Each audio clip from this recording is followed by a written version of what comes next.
Taste the Daily.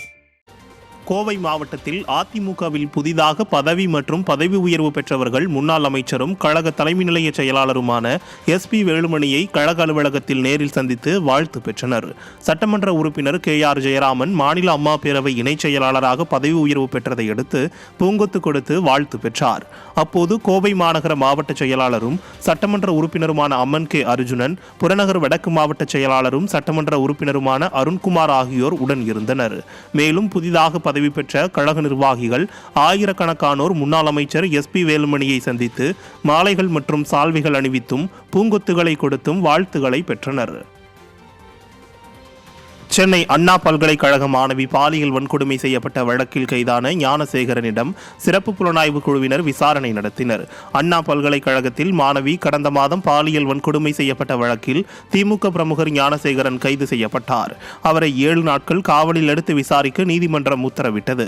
கைதான ஞானசேகரன் யாரோ ஒருவரிடம் சார் என சொல்லி போனில் பேசியதாக பாதிக்கப்பட்ட மாணவி தெரிவித்தார். அவர் திமுகவில் முக்கிய புள்ளியாக இருக்கலாம் என கருதப்படும் நிலையில் யார் அந்த சார், இவ்வழக்கில் FIR எப்படி கசிந்தது என்பது குறித்து சிறப்பு புலனாய்வு குழுவினர் விசாரணை நடத்தினர். வானில் 6 கோள்கள் ஒரே நேர்கோட்டில் வரும் அரிய வானியல் நிகழ்வு ஜனவரி 21ஆம் தேதி முதல் நடைபெற உள்ளது. பூமியிலிருந்து வெவ்வேறு தொலைவு சுற்றுவட்ட பாதையில் சுற்றிக் கொண்டிருக்கும் வெள்ளி, செவ்வாய், வியாழன், சனி, யுரேனஸ், நெப்டியூன் ஆகிய 6 கோள்களும் ஒரே நேர்கோட்டில் வரும் அரிய நிகழ்வு 4 வாரங்களுக்கு நிகழும் என கூறப்படுகிறது. 6 கோள்களும் கிழக்கிலிருந்து மேற்காக ஒரே நேர்கோட்டில் தோன்றும் நிகழ்வை தமிழகத்தில் சூரியன் மறைவுக்கு பிறகு காண முடியும். யுரேனஸ், நெப்டியூன் கோள்களை தவிர்த்து மற்ற கோள்களை தொலைநோக்கு வசதியின்றி வெறும் கண்ணால் காண முடியும் என தெரிவிக்கப்பட்டுள்ளது. 5 அல்லது 6க்கும் மேற்பட்ட கோள்கள் ஒரே நேர்கோட்டில் வரும் அரிய நிகழ்வு இனி 2040க்கு பிறகுதான் நிகழும் என கூறப்படுகிறது.